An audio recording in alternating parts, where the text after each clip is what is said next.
Hello guys, welcome to our channel Study in Odia। ମୁଁ ଆପଣଙ୍କର ତ୍ରିଲୋଚନ ଆପଣଙ୍କୁ ସ୍ୱାଗତ କରୁଛି। ଆଜିର ଭିଡ଼ିଓରେ ଆମେ ଆଜି ଦେଖିବା ଜୀବ ବିଜ୍ଞାନ ନବମ ଶ୍ରେଣୀର ପ୍ରଥମ ବିଷୟ ଦେଖିବା। ତ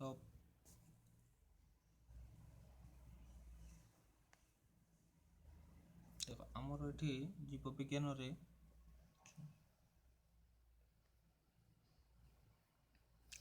ବିଜ୍ଞାନରେ ଆମର ସାଧାରଣତଃ 9ଟା ବିଷୟ ଅଛି। ଆମେ ଗୋଟି ଗୋଟି କରି ସେଥିରୁ ସାରିବା। ଆମର ପ୍ରଥମ ବିଷୟ ହେଲା ଆମ ଚତୁଃପାର୍ଶ୍ୱରେ ଦେଖୁଥିବା ପଦାର୍ଥ। ବିଷୟଟି ଆମେ ସାରିବା, ତାହେଲେ ବିଷୟକୁ ଯିବା।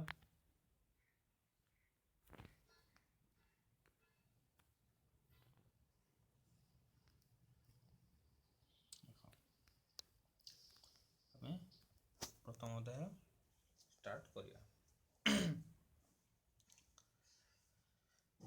ଆମ ଚତୁଃପାର୍ଶ୍ୱରେ ଥିବା ପଦାର୍ଥ କ'ଣ ଆମେ ଏ ବିଷୟରେ ଜାଣିବା। ଆମ ଚତୁଃପାର୍ଶ୍ୱକୁ ଲକ୍ଷ୍ୟ କଲେ ଆମେ ବିଭିନ୍ନ ପ୍ରକାର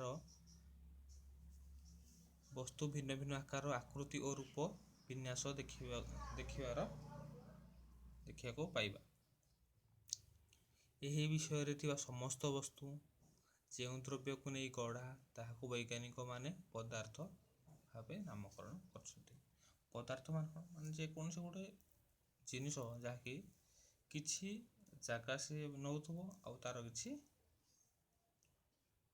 ଓଜନ ଥିବ, ତାକୁ ଆମେ ପଦାର୍ଥ ବୋଲି କହୁଛେ। ଆମେ ପ୍ରଶ୍ୱାସରେ ନେଉଥିବା ବାୟୁ, ଖାଉଥିବା ଖାଦ୍ୟ, ପଥର, ମେଘ, ତାରା, ଉଦ୍ଭିଦ ଓ ପଶୁପକ୍ଷୀ ଆଦି ସମସ୍ତ ଗୋଟିଏ ଗୋଟିଏ ପଦାର୍ଥ। ଏପରିକି ଗୋଟିଏ ଜଳବିନ୍ଦୁ କିମ୍ବା ବାଲିର ଏକ କ୍ଷୁଦ୍ର କଣିକା ମଧ୍ୟ ପଦାର୍ଥ ଅଟେ। ଉପରେ ଦିଆଯାଇଥିବା ପ୍ରତ୍ୟେକଟି ଜିନିଷ ଅଥବା ଆମ ଚାରିପାଖରେ ଥିବା ସମସ୍ତ ବସ୍ତୁ କିଛି ସ୍ଥାନ ଅଧିକାର କରିଥାଏ। ଏହାର ମଧ୍ୟ କିଛି ବସ୍ତୁତ୍ୱ ରହିଛି। ଅନ୍ୟ ଅର୍ଥରେ କହିଲେ ପ୍ରତ୍ୟେକ ପଦାର୍ଥର ଉଭୟ ବସ୍ତୁତ୍ୱ ଓ ଆୟତନ ଥାଏ। ଆଦିମ କାଳରେ ମନୁଷ୍ୟ ସର୍ବଦା ତାହାର ଚତୁଃପାର୍ଶ୍ୱକୁ ବୁଝିବା ପାଇଁ ଚେଷ୍ଟା କରି ଆସୁଛି। ପ୍ରାଚୀନ ଭାରତୀୟ ଦାର୍ଶନିକମାନେ ମତରେ ସମସ୍ତ ବସ୍ତୁ 5ଗୋଟି ମୌଳିକକୁ ନେଇ ଗଠିତ। ଆମର ପ୍ରାଚୀନ ଲୋକମାନେ ଯେଉଁମାନେ ବି ଥିଲେ, ମାନେ ଆମକୁ 5ଟି ବସ୍ତୁକୁ ନେଇ ଆମର ମ୍ୟାଟର ବୋଲି ଆମ ପ୍ରାଚୀନ ଭାରତୀୟ ଆମ ମୌଳିକକୁ ନେଇ ଆମର ଚତୁଃପାର୍ଶ୍ୱ ଥିବା ଜିନିଷକୁ କହୁଥିଲେ। ଏହାକୁ ପଞ୍ଚତତ୍ତ୍ୱ କୁହାଯାଉଥିଲା। ସେଗୁଡ଼ିକ ହେଲା ମାଟି, ଜଳ, ବାୟୁ, ଅଗ୍ନି ଏବଂ ଆକାଶ। ସେମାନେ ମତ ଅନୁସାରେ ବିଭିନ୍ନ ବସ୍ତୁ ସଜୀବ ବା ନିର୍ଜୀବ ଏହି 5 ମୌଳିକକୁ ନେଇ ଗଠିତ। ପ୍ରାଚୀନ ଗ୍ରୀକ୍ ଦାର୍ଶନିକମାନେ ମଧ୍ୟ ପଦାର୍ଥର ଏହି ପ୍ରକାର ଶ୍ରେଣୀବିଭାଗ କରିଥିଲେ। ଆଧୁନିକ ଯୁଗର ବୈଜ୍ଞାନିକମାନେ ସମସ୍ତ ପଦାର୍ଥମାନଙ୍କର ଭୌତିକ ଧର୍ମ, ରାସାୟନିକ ଧର୍ମ ଅନୁସାରେ ଦୁଇ ଭାଗରେ ବିଭକ୍ତ କରାଉଥିଲେ। ଦେଖ ଏଠି ଦୁଇଟା ଜିନିଷ ହେଲା ଭୌତିକ ଧର୍ମ ଆଉ ରାସାୟନିକ ଧର୍ମ। ଭୌତିକ ଧର୍ମ କହିଲେ କ'ଣ ବୁଝ? ଦେଖ ଫାର୍ଷ୍ଟ ଜିନିଷ ହେଲା ଭୌତିକ ହେଲେ ଆମେ ତାର ଯେଉଁ ବାହାରୀ ଅଂଶ ଫିଚରକୁ ଦେଖାଯାଏ ସେଟାକୁ ଭୌତିକ ଧର୍ମ ବା ଭୌତିକ ଗୁଣ କୁହାଯାଏ। ଆଉ ଗୋଟେ ରହିଲା ରାସାୟନିକ ଗୁଣ ବା ରାସାୟନିକ ଧର୍ମ।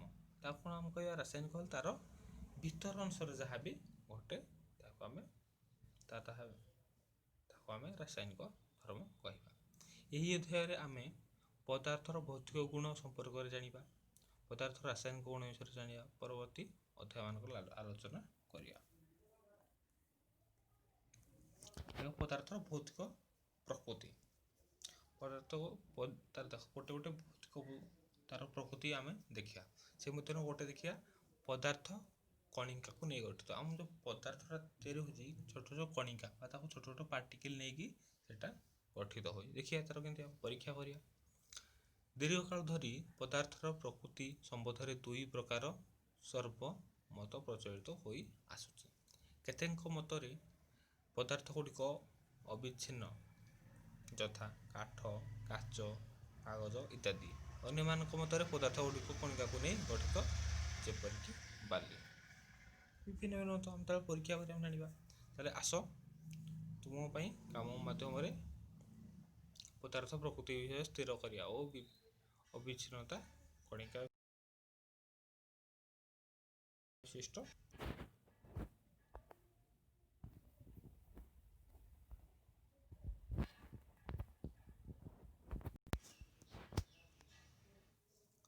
ତାହେଲେ ତୁମ ପାଇଁ କ'ଣ ଦେଖ, ଏଇ ଏକ 100 ମିଲି ବିକରରେ ଅଧା ଜଳ ପୂର୍ଣ୍ଣ କରି ଏହାର ଉପରକୁ ସ୍ତରକୁ ଚିହ୍ନଟ କର।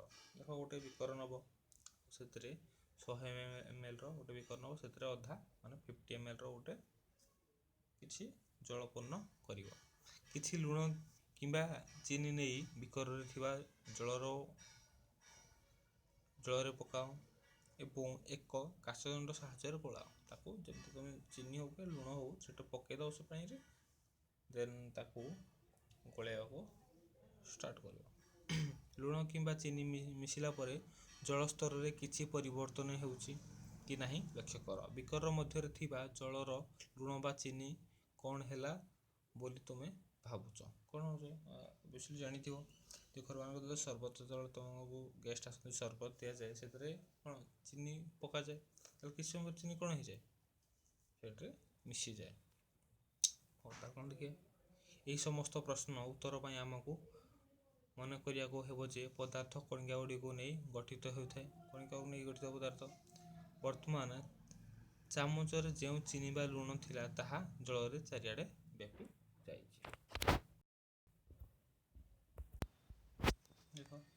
ଦେଖ ଏଥିରେ ଅଛି ଜଳ, ଯେକୌଣସି ଜଳ ଆଉ ଜଳରେ ଗୋଳାଇତା ଲୁଣ, ଏମିତି ଗୋଳାଗଲା। ପଦାର୍ଥରେ ଏହି କଣିକା ଗୁଡ଼ିକ କେତେ ଛୋଟ ଦେଖିବା। ତାପରେ ଆଉ ଗୋଟେ କାମ କରିବା, କେତେ ଛୋଟ ଆମେ ଦେଖିବା।